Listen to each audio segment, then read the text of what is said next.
ॐ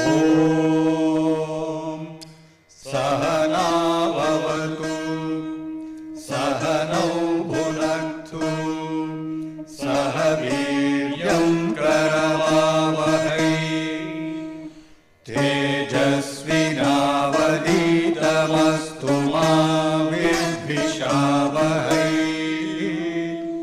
ॐ शान्ति शान्ति शान्तिः।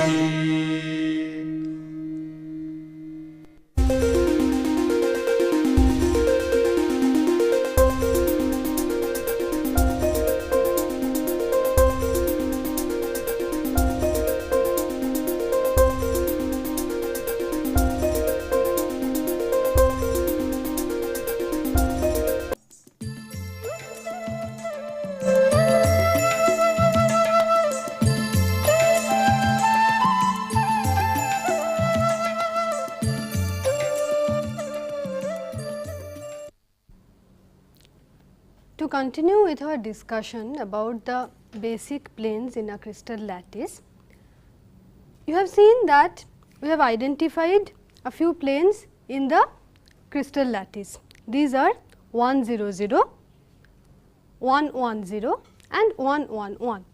So, here you can view them more clearly. Okay. See this plane A, B, C, D. This is actually this black hatched plane. This is actually belonging to the family of 1 0 0 plane. What do I mean by belonging to the family of 1 0 0 planes? I mean that it makes an intercept only on one axis and is parallel to the other two axes. In this particular case, it is parallel to x and y axis and it is making an intercept on the z axis. Similarly, if you look at this plane, the violet hatched plane, that is ACHF. This plane is belonging to a family of 1 1 0 planes. ACHF. This is belonging to a family of 1 1 0 planes.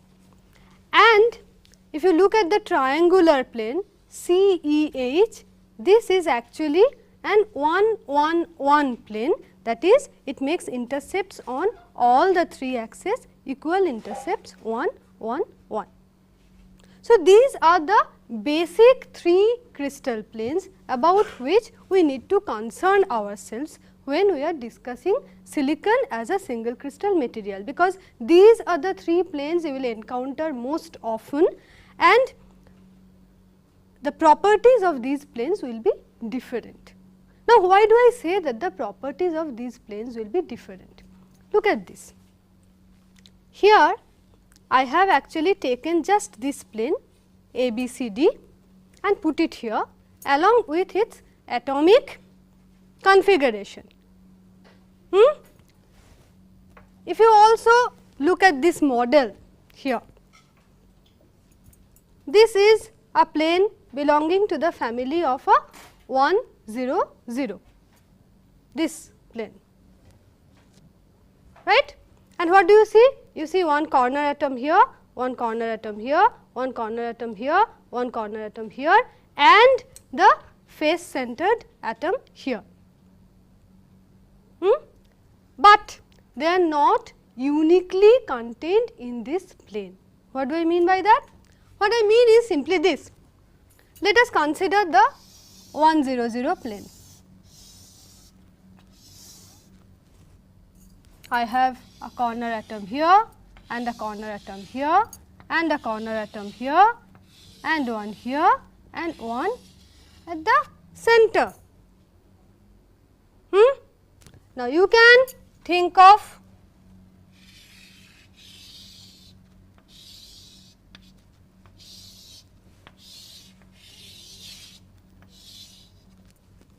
so many 1 0 0 planes, right. I have drawn 4 1 0 0 planes here and you can see that this atom is shared by all 4 of them. Now, since there is nothing to distinguish between this corner atom and this corner atom, it implies that all the corner atoms are shared by 4 of the 1 0 0 planes, right. So, the contribution of these corner atoms to the 1 0 0 plane, to one particular 1 0 0 plane is going to be 1/4. And since I have 4 such corner atoms, the total contribution is going to be 4 into 1/4. This is the contribution of the corner atoms.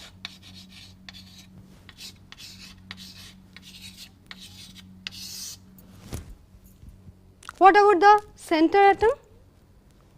This is uniquely contained in one 1 0 0 plane. It cannot be shared by other 1 0 0 planes. Therefore, its contribution to the 1 0 0 plane is unity, it is 1. So, for the face centered atom,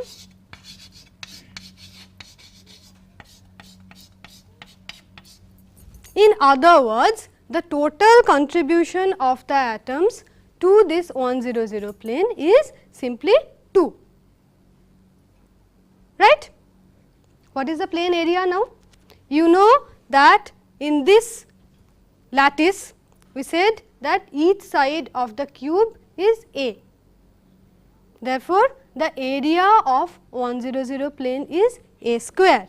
So, the density of atoms in this 1 0 0 plane is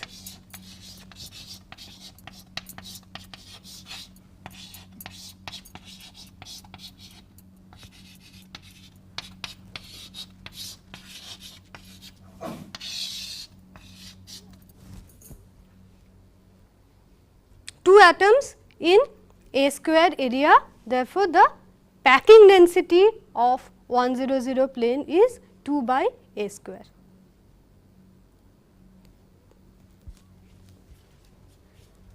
Let us now think about the 1 1 0 plane.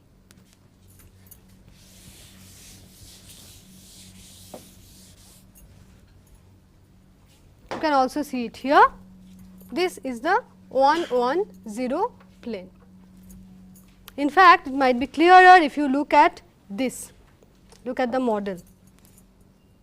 This is my 1 1 0 plane. If I draw a big diagonal here, then this is my 1 1 0 plane. Let me try to look at it here. This is this big diagonal and this is the side of the crystal. Okay. Now, I have a corner atom here, a corner atom here, a corner atom here, a corner atom here, and I have the face centered atoms here. These are these two atoms actually, this one and the one at below, right. These two atoms, what I mean is this and this, and in addition to that, I also have the two atoms from the second sublattice sitting on the plane, 1/4, 3/4, 3/4 and 3/4, 1/4, 3/4, right. So, what about the atomic contribution? Again as before, if I try to extend it,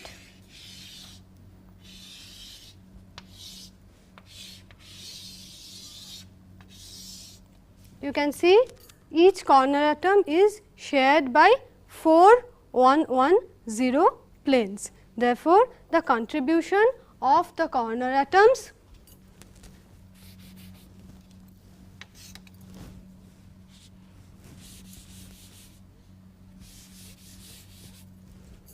is 4 into 1/4, that is 1. What about the face centered atom? This is one of the face centered atom and it is shared by 2 planes. Therefore, the contribution is half, and since I have 2 such face centered atoms, it is 2 into half equal to 1. In addition, I have 2 atoms of the second sublattice which is uniquely sitting on this 110 plane. It is not shared by any other 110 planes. Therefore, the contribution is going to be unity for each one of them, and for 2 such second sublattice atom I have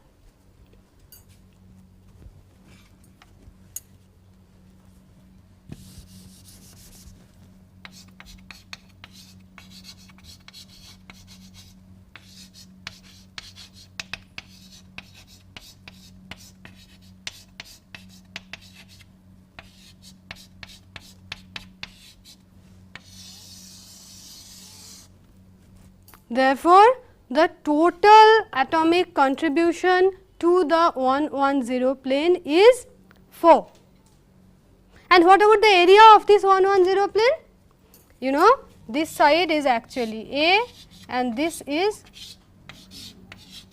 root 2A. Therefore, the area is root 2A square. Therefore, the density is going to be 4 by root 2A square, which is equal to 2 root 2 by A square.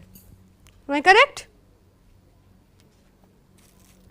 So, you see, for 100 plane, the atomic density was 2 by A square.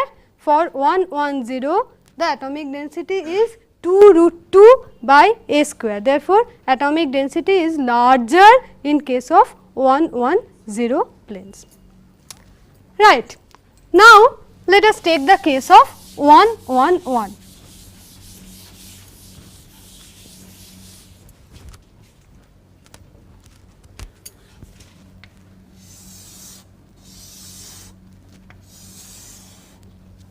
This is the 111 plane, as you can also see here. This plane ECH.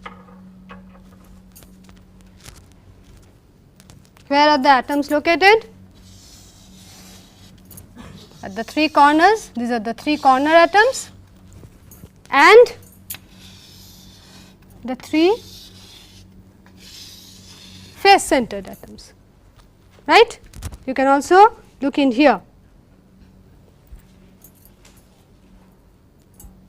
It is going through this diagonal, and through the base diagonal. So, you see this corner atom and this corner atom, and in the middle there is a face centered atom at the bottom here. Similarly, on this diagonal there is this corner atom and this face centered atom here. Okay. So,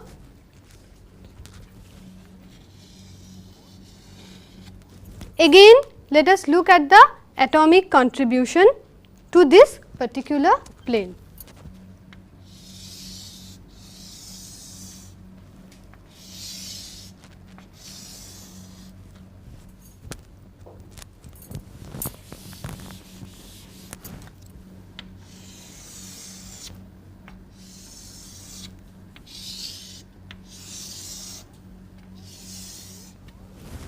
These are all the possible 111 planes passing through this point.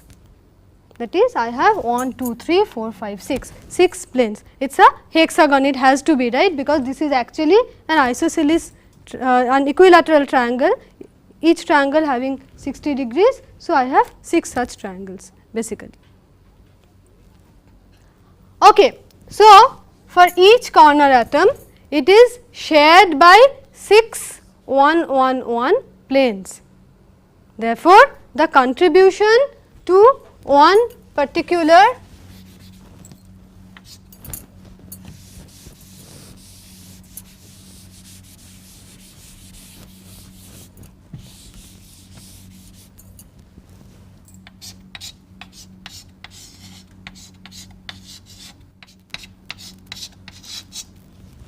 there are 3 such corner atoms, each is shared by 6 cells. Therefore, the total contribution of these corner atoms is 3 into 1 by 6, that is half. What about the face centered? Half, it is shared by 2 planes. Therefore,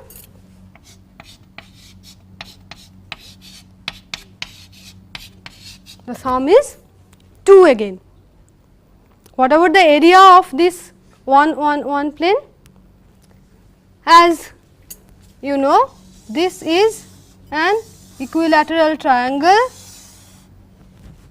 The area of the triangle can be given by half base into altitude.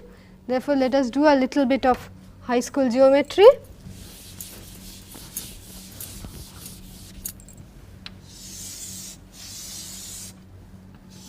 I have this equilateral triangle, its side let us call it x. I drop an altitude from here, this is h. Since this is an equilateral triangle, this is going to be actually x by 2 and this is x. Therefore, h is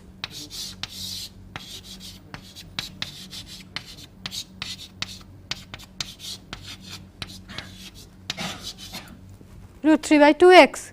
Therefore, the area of this triangle will be given by root 3 by 4 a square, that is the area, right, because x is actually root 2 a.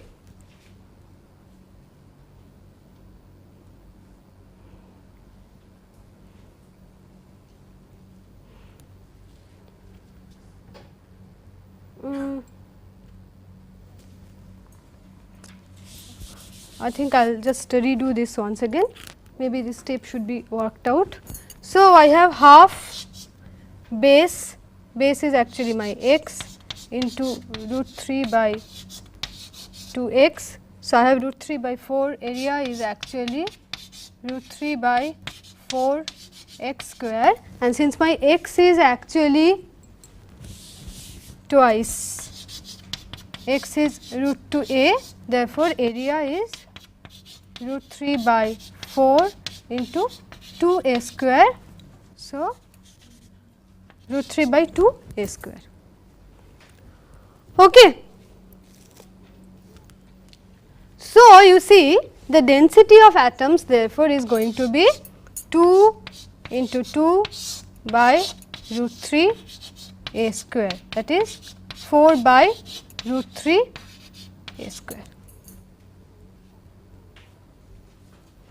So, we have calculated the packing density of the 3 most important planes for our purpose, that is 1 0 0, 1 1 0 and 1 1 1, and you have seen that the packing density in 1 0 0 plane is 2 by a square, packing density in 1 1 0 plane is 2 root 2 by a square, and packing density in 1 1 1 plane is 4 by root 3 a square.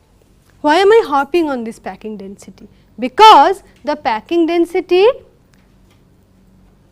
controls certain important properties of the particular planes. Okay?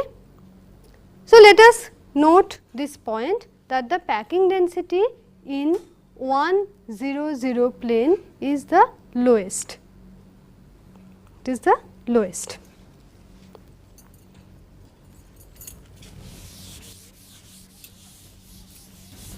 We will look at some of the other properties of these planes and then we will try to correlate how the material properties are governed by these atomic configurations in the planes.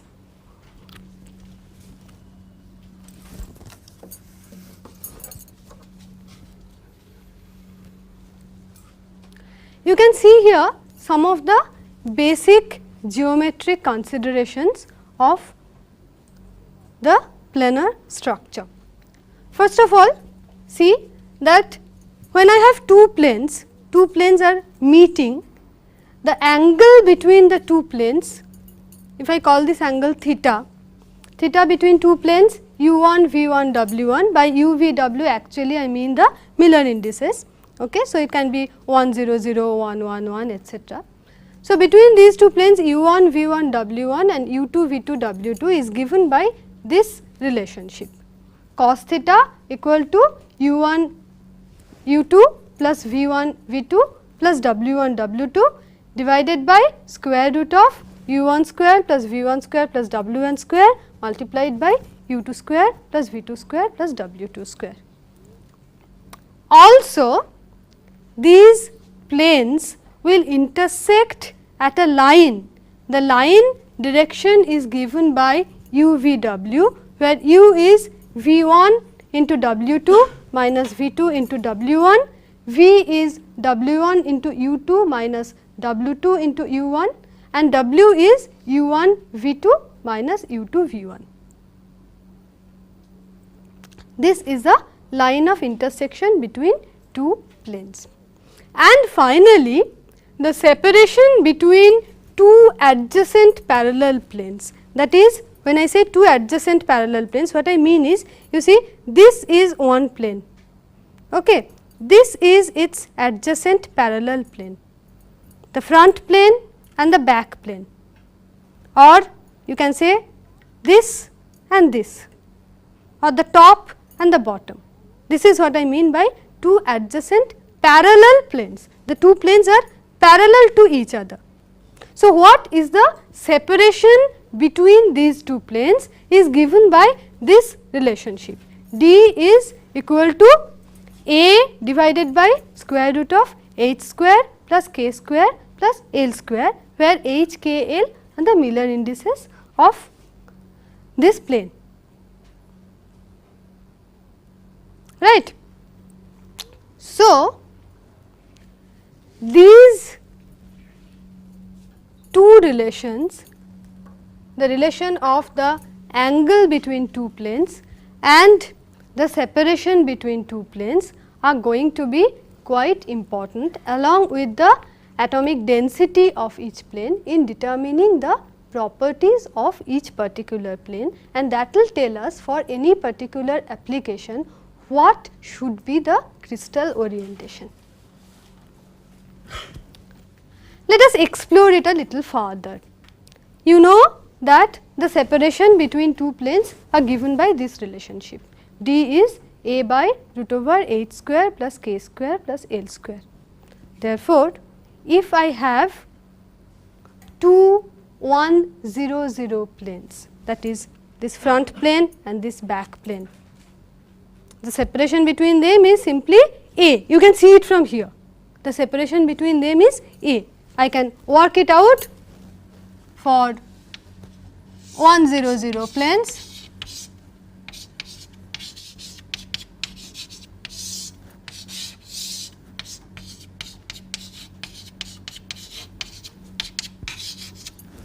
Agreed? For 1, 1, 0 planes,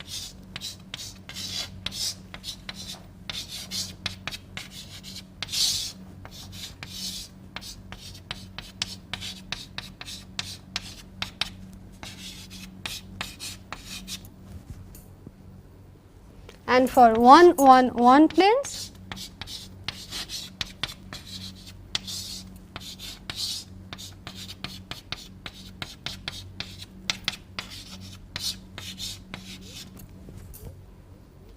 so from this what do we see?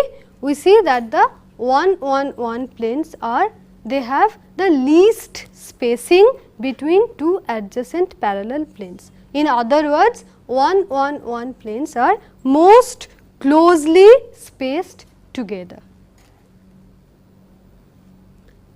This is quite an important observation, the fact that 1, 1, 1 planes are spaced most closely together. In order to fabricate any device, you will first need to have a block of single crystal silicon. Single crystal silicon is generally grown from the melt, okay. And when you are solidifying the melt under controlled conditions, it is easiest to grow it in the 1, 1, 1 direction, because the 1, 1, 1 planes are most closely spaced together. It is easier for the crystal to grow in that direction with the least spacing between adjacent planes. It can just grow very easily in that particular direction.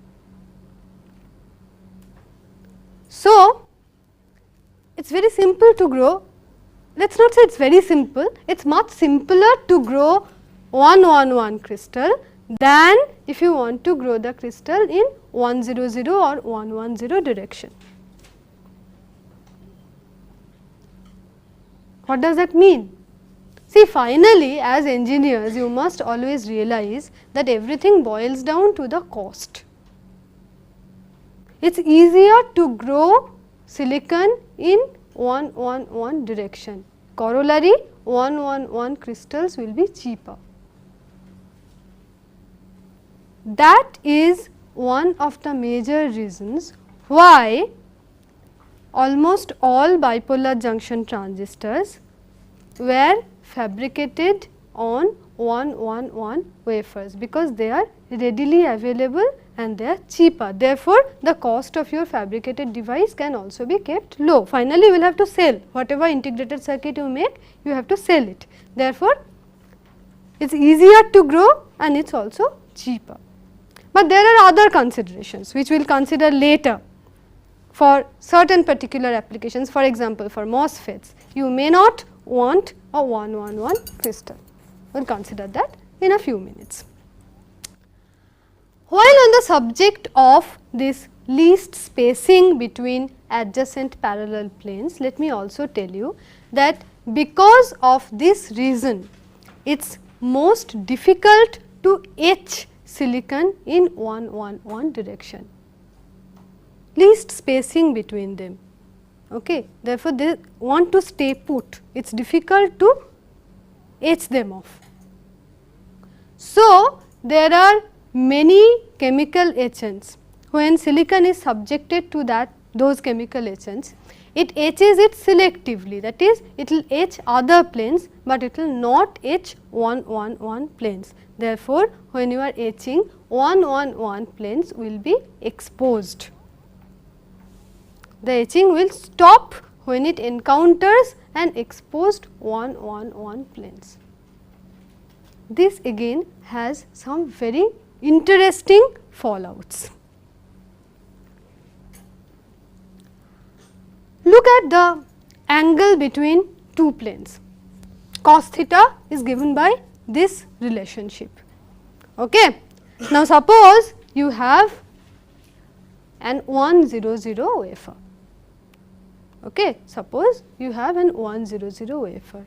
You have exposed it to a selective etchant which is going to expose the 111 planes. Now, the angle between the 100 plane on the surface and the 111 plane which you are going to expose is going to be given by this relationship. So, if you work out,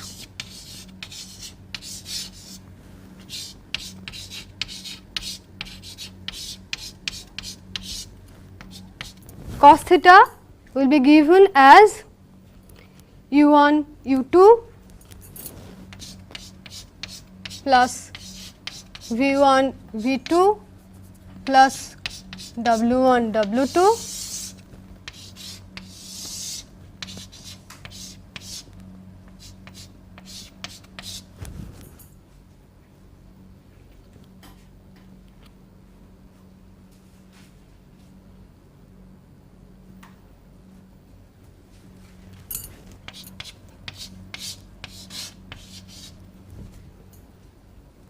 cos theta is going to be 1 upon root 3. This works out to be an angle of 54.74 degrees approximately. 54.735 or something, 54.74 degrees. What do I mean by this? What I mean is something like this. You have the 100 wafer. This is the cross sectional diagram. Okay? You have the 100 wafer. Now you have exposed it to the etching through a window. Let us see. You have protected this by means of oxide.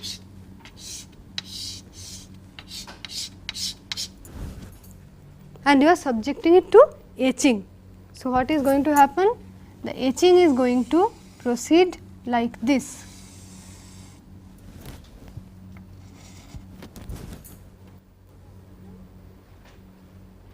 And the angle, that is this angle, is going to be 54.74 degrees. Do you realize this surface is actually my 100 plane, and this what I have exposed is 111 plane. So, this 111 plane meets the 100 plane at the surface at an angle of 54.74 degrees. So, you see there are some very interesting facts associated with this particular properties of the 100 and the 111 planes. First of all, if I keep on etching, continue the etching, finally what I am going to have is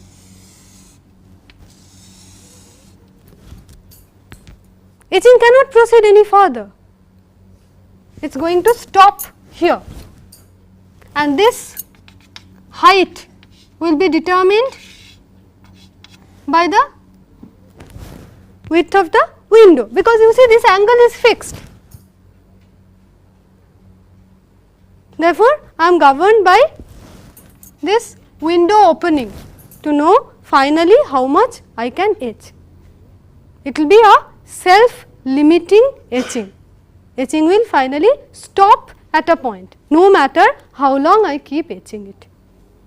So, this is actually a very, very useful property of 100 wafer, and this particular thing, it has various application. Incidentally, this is called a V groove etching, right. The name is self explanatory. You are making a V groove in 100 wafer. So, this V groove etching has various interesting application.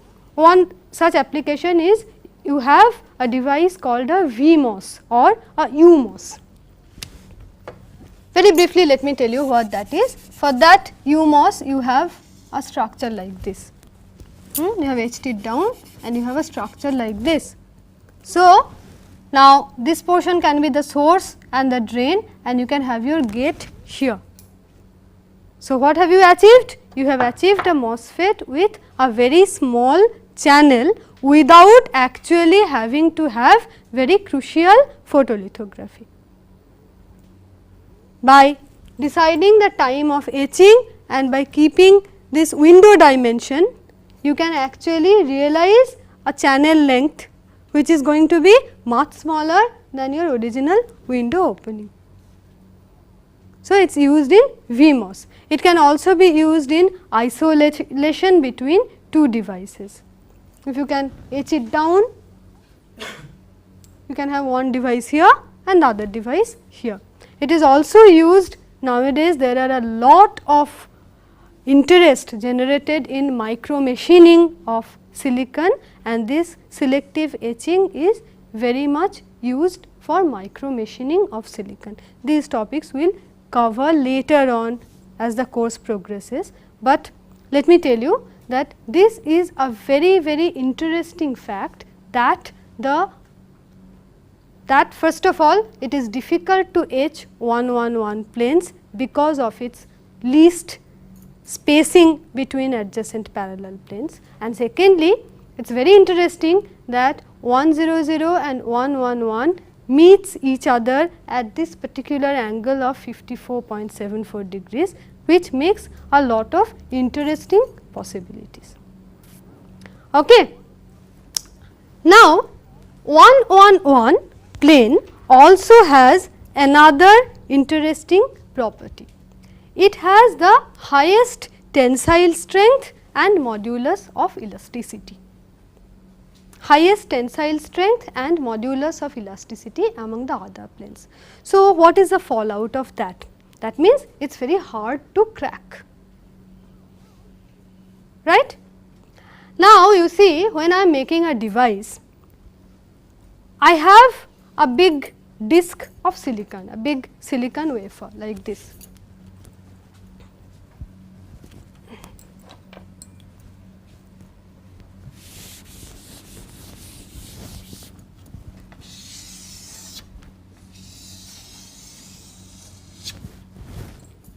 big disc of silicon.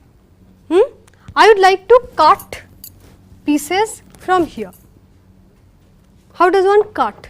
Usually what is done is you scribe using a diamond tipped tool. You scribe like that and then you try to cleave it, break it along the scribe lines. So, the natural tendency of silicon will be to break along its natural cleavage plane. And what is that natural cleavage plane?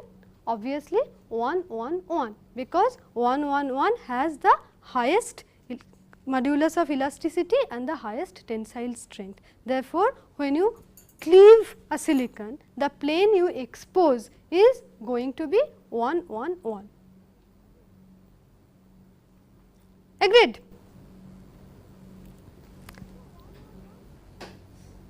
So, 1 1 1 is the natural cleavage plane of silicon. Fine.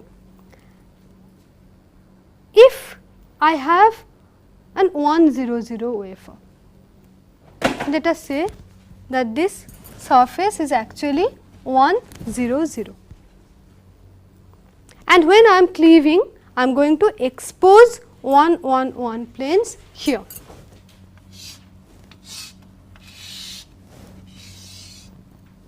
The plane that I am going to expose here is actually going to be 1 1 1. Okay. You have already seen that the 1 1 1 plane is going to meet the 1 0 0 plane at the surface at this angle of 54.74 degrees. That means, it never cleaves vertically, it always cleaves at an angle of 54.74 degrees. That is one observation. The other observation is, when I am doing the scribing, I must know how to scribe, that is along which direction to scribe. Again, this formula tells me what is the line of intersection of these two planes by this UVW. These are the directions of the line, okay. And between 1 0 0 and 1 1 1, if you work it out, you will find that the direction of the line is going to be 1 1 0.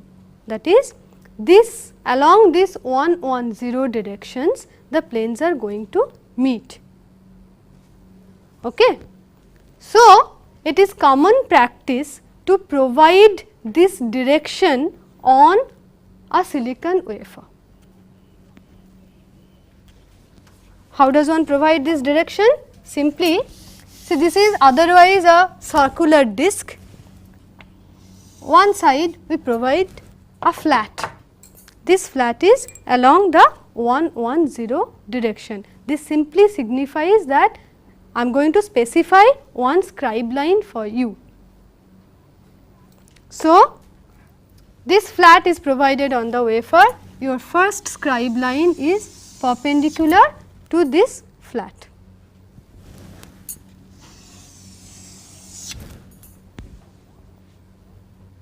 These are the first two scribe lines. Perpendicular to the flat you can scribe. Fortunately, in 1 0 0 wafer we have an advantage, that is the 1 1 0 lines meet at a mutually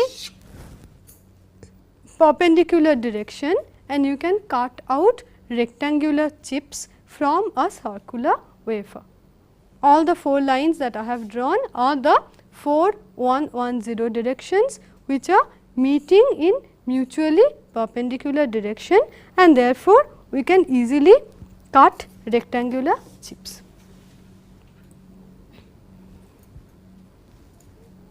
Okay. Why did I say that this is an advantage of 1 0 0 wafer? Simply because this advantage does not exist if I have, for example, an 1 1 1 wafer. What happens in an 1 1 1 wafer? Suppose you have 1 1 1 wafer. Okay. again your natural cleavage plane is going to be 1 1 1.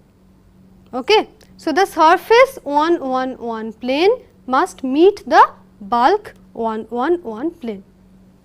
That is, when I say 1 1 1 plane, I mean a family of such planes 1 1 1 and 1 minus 1 1 or minus 1 1 1, right.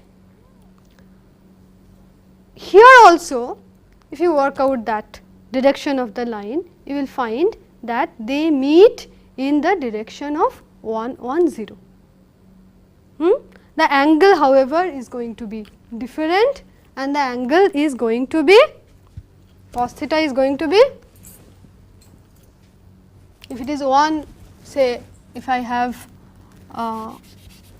for example 1 minus 1 and 1 and 1 1 1, this is how it is represented 1 1 bar 1. This 1 bar signifies that this is making an y intercept of minus 1. Okay. So, these two planes, if they have to cut, it will be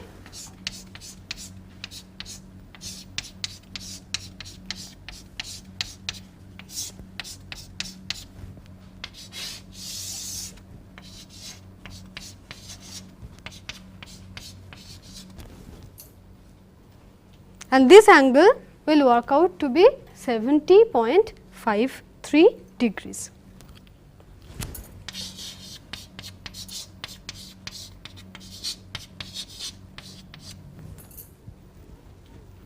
Okay.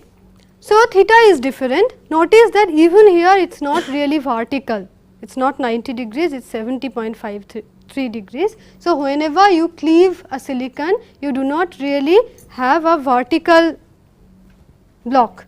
Okay. It is always the bulk plane that you are exposing, it is always making a non 90 degree angle with the surface. If the surface is 100, this angle is going to be 54.74 degrees. If the surface is 111, it is going to make an angle of 70.53 degrees. But the important point is, even these two planes, they are going to meet in 110 direction. And where are these 110 direction? See, I have provided a flat. Therefore, my first scribe line is going to be perpendicular to this flat. Okay. So, this is 110 direction. Where are the other two 110 direction? You know, right? It is going to be like this. Remember, the 111 plane, it is bound by the 3 110 lines, and they are constituting a triangle, and the angle between these two, any two 110 lines is not 90 degree, but 60 degrees, right. It is an isosceles, sorry, it is an equilateral triangle. So, you have a small problem here. What is that small problem? When I want to scribe silicon, I would like to get as many square or rectangular chips as possible. But in this particular case, you see, I cannot scribe in a mutually perpendicular direction. I will nevertheless try. That is, I have put my first scribe line here. So, automatically I am going to try to scribe it. The next scribe line I am going to put like this. But this is not the natural cleavage direction, right. So, it will resist, silicon will resist scribing along that line. Okay. So, what I will have is not a clean break along this line, instead I will have a zigzag cut with each zig and each zag along the 110 directions, right. So, you will find that along this direction it is breaking cleanly, because it is cleaving along a natural direction of 110. But when you try to cleave in a direction perpendicular to your first scribe line, it is not going to cleave cleanly. Instead, you are going to have a fine zigzag pattern with each line referring to this 110 or this 110 lines, right. That is what I meant, each zig and each zag corresponding to 110 directions. So, it is a bit difficult to cleave the 111 wafer in mutually perpendicular direction. If I have 110 silicon,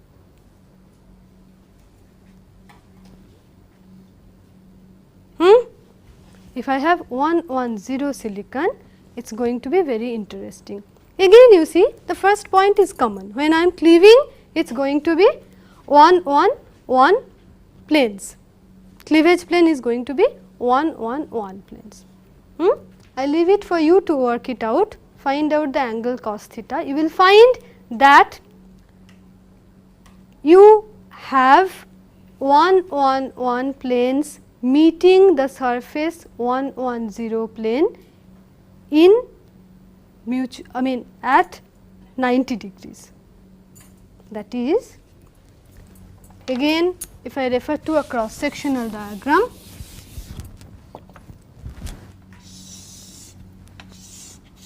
if the surface is actually 110 and if you cleave, it is going to be like this. Or if you etch, for example, if you expose it to a selective etchant, the selective etchant is going to expose 111 planes and these 111 planes are going to meet the 110 planes at the surface at 90 degrees. So, if you have 110 wafer, you can have deep vertical grooves, not the V grooves like you had in case of 100 wafer, but you are going to have deep vertical grooves. You can etch deep vertical grooves only in 110 wafers, right. So, what have we seen so far? We have seen that since 111 has the least spacing between two planes, it is easier to grow the crystal along that direction. Also, because it has the highest tensile strength, it is the natural cleavage plane for silicon, and we have seen the angle between the 111 plane thus exposed and the surface plane, whatever the surface plane may be, 100 or 110 or 111, and you have seen how the scribing is going to be done.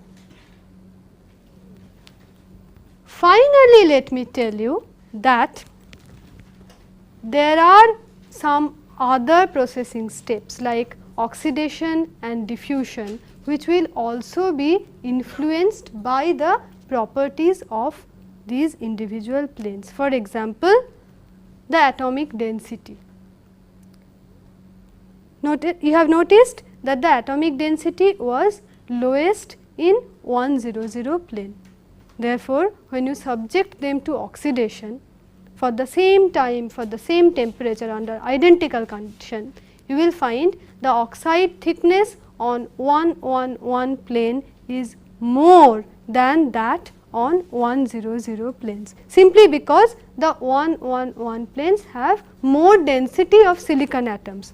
Therefore, it is easier for oxygen to find silicon, available silicon, and react with it. You have enough supply of oxygen. Therefore, the more number of silicon you have, the more density of silicon you have, the easier it is to grow the oxide. So, when you are subjecting your wafers for any processing, you must know what the crystal orientation is, because the oxidation thickness will depend on the crystal orientation. Let us stop here today.